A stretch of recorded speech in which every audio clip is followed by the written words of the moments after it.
surah ke-2 Al-Baqarah ayat 127, dilanjutkan dengan Quran surah ke-61 As-Saff ayat yang ke-6. Keduanya sama-sama di posisi paling kiri sebelah atas. Baik, bismillah, kita mulai. Ikhwas sekalian, Nabi Muhammad SAW itu adalah di antara nabi yang paling unik, paling istimewa, paling spesial, diuraikan oleh Al-Quran, disampaikan lewat penegasan Allah dibanding nabi-nabi yang lainnya. Anda bayangkan, nabi belum dilahirkan saja sudah didoakan oleh 2 orang nabi, 2 orang rasul jauh sebelum kelahirannya, bahkan 30 generasi sebelum kelahirannya. Quran surah kedua Al-Baqarah ayat 127. Lihat posisi paling kiri sebelah atas. Wa idh yarfa'u Ibrahimul qawa'id minal bait wa Ismail Rabbana taqabbal minna innaka antas sami'ul alim. Perhatikan kalimatnya. Dan ingatlah, wa idh. Perhatikan cara menafsirkannya. Kalau ada idh dalam bahasa Arab, itu Anda bukan sekedar diminta mengingat, tapi menghadirkan momentum yang diingat itu, atau mengambil pelajaran dari apa yang disampaikan informasinya.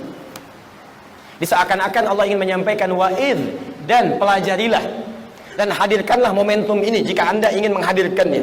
Pelajari hikmahnya. Yarfa'u Ibrahimul qawa'id, ketika Nabi Ibrahim diperintahkan untuk meninggikan kembali pondasi bangunan Ka'bah. Anda bisa bayangkan istimewanya Nabi Muhammad SAW. Kenapa kita sangat begitu mencintainya? Jangankan kita, 2 nabi, 2 rasul. Saking istimewanya Nabi, 30 generasi sebelum kelahirannya sudah dimintakan kepada Allah untuk bisa diberikan kemuliaan dalam dakwahnya. Muhammad bin Abdullah, bin Abdul Muttalib, bin Hashim, bin Abdul Manaf, bin Qusay, bin Murrah, bin Kilab, bin Ka'ab, bin Ghalib, bin Fihr, bin Malik, bin Nadar, bin Kinana, bin Khuzaimah, bin Mudrika, bin Ilyas alaihissalam, bin Nizar, bin Mudar, bin Ma'ad, bin Adnan, bin Addi, bin Adri, bin Muqawwam, bin Nahur, bin Tarikh, bin Ya'rub, bin Yasjub, bin Nabit, bin Ismail alaihissalam, bin Ibrahim alaihissalam. 30 generasi sebelum kelahirannya sudah didoakan. Kalau beliau bukan manusia mulia, mustahil 2 orang nabi, 2 orang rasul menyebutkan risalahnya, memohon kemudahan kepada Allah untuk dakwahnya. Jika Nabi Ibrahim, Nabi Ismail saja mencintai Nabi Muhammad, maka siapa kita? Maka apa alasan kita untuk tidak mencintai Rasulullah SAW? Isa alaihissalam, Nabi Isa alaihissalam. Antum kenal Nabi Isa? Baik, Quran surah 61 ayat yang ke-6, posisi paling kiri sebelah atas. Nabi Isa sampai mengumpulkan umatnya untuk ngasih kabar. Padahal Nabi Isa itu hidup 600 tahun sebelum kedatangan Nabi Muhammad SAW. 600 tahun sebelum kelahirannya. Nabi Musa 2000 tahun sampai ke Nabi Muhammad. Nabi Isa 600 tahun sampai ke Nabi Muhammad SAW. Dikumpulkan umatnya, disampaikan kepada beliau, dan disampaikannya indah. Wa mubasysyira, dan beliau memberi kabar gembira. Anda bisa bayangkan, Nabi Isa gak pernah ketemu Nabi Muhammad, jaraknya 600 tahun, gembira sebelum kedatangan Nabi Muhammad. Dan kegembiraan itu diungkapkan pada kaumnya. Dan umumnya kalau orang gembira itu biasanya orangnya ada, atau minimal akan lahir. Coba lihat, pernah nggak Isa banyak orang pakar dalam pengobatan, merasa yang paling hebat, nggak ada penyakit yang bisa kami sembuhkan, turunkan penyakit oleh Allah yang nggak bisa disembuhkan oleh mereka. Diutus Nabi Isa alaihissalam, diberikan mukjizat nggak pakai macam-macam, cuman pakai tangan, mengusap. Usap dalam bahasa Arab masaha, sehingga disebut dengan Messi. Tuh penyerang Barcelona, Messi, Lionel Messi, gitu kan? Kemarin baru nikah. Baik. Sudah, lompat dulu ya. Saya hafal, saya mau tanya, insya Allah saya hafal ya. Ya, tapi itu bukan bahasan kita ya. Lihat sini. Messi, begitu diusap sembuh. Kolera orang nggak bisa menyembuhkan. Nabi Isa sakit, usap sembuh. Sakit gigi, usap sembuh. Buta, usap sembuh. Dokter bangkrutlah saat itu pokoknya. Ya, hadir. Ada orang meninggal minta dibuktikan, Allahu Akbar, biiznillah, dengan nama Allah bangun. Ingat kalimat biiznillahnya muncul. Biiznillah, karena Allah. Jadi kalau bukan karena Allah nggak akan terjadi. Yang paling menarik, beliau kumpulkan umatnya mengatakan mubasysyira, saya kasih kabar gembira ya, nggak normal nih, belum ada, belum lahir, kasih kabar gembira, selevel nabi, selevel rasul. Ya'tim bi rasulin min ba'di ismuhu Ahmad, akan datang seorang rasul setelahku, sifatnya Ahmad. Awas, hati-hati, jangan salah ya. Jangan salah menyimpulkan. Nanti saya tunjukkan kenapa Nabi Isa menyebut Ahmad, bukan Muhammad. Jangan Anda ambil alasan Nabi Isa aja Ahmad, maka kami benar dong nabinya Ahmad. Tidak.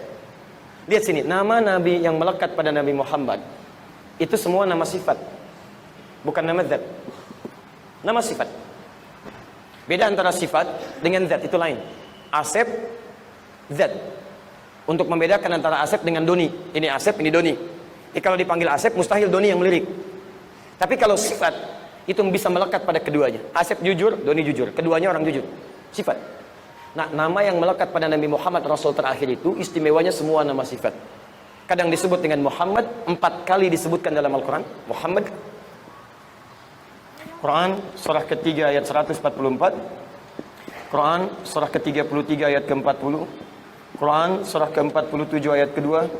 Quran surah ke-48 ayat ke-29. 4 kali disebutkan nama Muhammad. Dan 1 disebut dengan Ahmad. Sekali disebut dengan Ahmad. Di lisan Nabi Isa, Quran surah ke-61 ayat yang ke-6.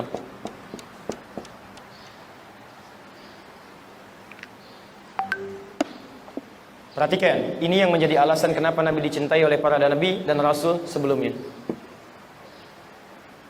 Kalau disebutkan Muhammad, itu asalnya berasal dari kata Mahmud. Mahmud. Kan pada hewan, pada tumbuhan beliau jaga. Seemosi-emosinya kalian dalam berjihad, jangan rusak tanaman, jangan hancurkan rumah ibadah, jangan pisahkan anak dari orang tuanya, jangan lukai orang-orang yang sudah sepuh. Muhammad sallallahu alaihi wasallam. Muhammad sallallahu alaihi wasallam. Saking kasihnya sampai turun ayat di Quran, surah ke-9 ayat 128 itu. Laqad ja'akum rasulun min anfusikum azizun 'alaihi ma 'anittum harisun 'alaikum bil mu'minina raufur rahim. Sungguh kalian mendapat karunia luar biasa, kata Allah. Akan datang pada sekalian seorang rasul. Azizun 'alaihi ma 'anittum. Beban-beban kalian itu begitu dirasakan oleh beliau. Kalau bisa jangan Anda yang menderita, kalau bisa Nabi aja yang menderita. Muhammad sallallahu alaihi wasallam. Datang beliau ke Taif dengan Zaid bin Thabit. Niat hati ingin berdakwah. Begitu sampai ke sana dilempari di batas perbatasan antara Taif dengan Mekah itu. Dilempari beliau, dilempari sampai berdarah sebagiannya. Sampai Zaid menjadi perisainya. Sampai kemudian mundur beliau. Saat beristirahat di bawah naungan pohon itu tiba-tiba datang 2 malaikat penjaga gunung. Mengatakan kepada Nabi Muhammad SAW, "Ya Muhammad, mujjadaika ila sama." Angkat tanganmu ke langit, mintakan. Saya angkat 2 bukit Taif untuk menghimpin mereka semua. Angkat. Malaikat murka melihat itu. Tapi apa kata Nabi Muhammad SAW? Tolong jangan lakukan. Fa innahum qaumun la ya'lamun. Mereka belum tahu saja. Saya bermohon kepada Allah Subhanahu wa taala, mudah-mudahan nanti di bumi Taif ini ada orang-orang yang kelak beriman kepada Allah dan Rasulnya Muhammad sallallahu alaihi wasallam. Kemudian berdoa kepada Allah, lihat kalimatnya. Ilahi, ila man takilluni, am ila qaribin yu'nimuni, am ila ba'idin yu'dhini. Fa ana radin ya Rabbi, ma dumta tarda anni wa lam taghdab alayya. Ilahi ya Allah ya Rabb, ila man takilluni. Kepada siapa lagi engkau akan perjalankan aku untuk berdakwah? Am ila qaribin yu'nimuni. Apakah kepada tempat yang dekat kemudian di situ saya akan disiksa? Am ila ba'idin yu'dhini. Ataukah ke tempat yang masih jauh dan di situ saya akan diganggu? Saya ridha ya Allah, tak apa-apa. Tak apa-apa ya Allah, saya ridha. Asalkan dengan itu semua engkau ridha kepada saya, tidak murka denganku ya Rabbal Alamin. Anda bisa bayangkan, umatnya dirasakan oleh beliau, tolong jangan hukum ya Allah, jangan hukum. Masih dibela oleh Nabi SAW.